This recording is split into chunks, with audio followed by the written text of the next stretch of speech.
Well, tonight, the fate of Marineland's remaining beluga whale still remains uncertain. A week after the shuttered park said that it might have to euthanize the whales because it simply run out of money to feed them. Channel 2's Dave McKinley says that among those looking on with concern are animal rights groups. Right, Dave? Indeed, Scott. And while the mayor of Niagara Falls, Ontario, told the CBC that the park has borrowed some funds in order to keep the animals cared for, how long they might be able to remains anyone's guess.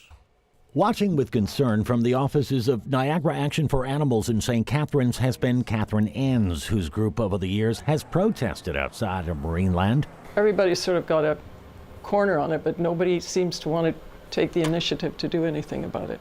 In 2019, Canada passed a law prohibiting the possession of marine mammals for performance. Its business model hampered, Marineland eventually went bankrupt. Its recent attempt to sell its 30 remaining beluga whales to a park in China was denied by the Canadian government, which said to allow animals to continue to be captive and perform there would be inconsistent with what it prohibited here. Running out of money to feed and care for them, Marineland then asked for emergency funding from Ottawa, suggesting they might have to otherwise euthanize their animals. This is the quandary here where they could say they love and take care of their animals like family and so on and so forth, as they have over the years, and then sort of try to blackmail the government by saying we're going to euthanize them if you don't let us do what we want to do with them. She is hoping Ontario's government will take action through its Provincial Animal Welfare Act. To sort of seize, I don't know how they'd seize belugas, and make Marineland pay. But Ontario's Premier Rob Ford has thus far only asked Ottawa to reconsider its denial for funding. While some suggest releasing the animals to the wild, she notes most experts say that's no option for animals raised in captivity. I don't think one could just take them, put them in the water and hope for the best. I mean, maybe with what in view of the alternatives that might be an option to some people. But for example, with Keiko.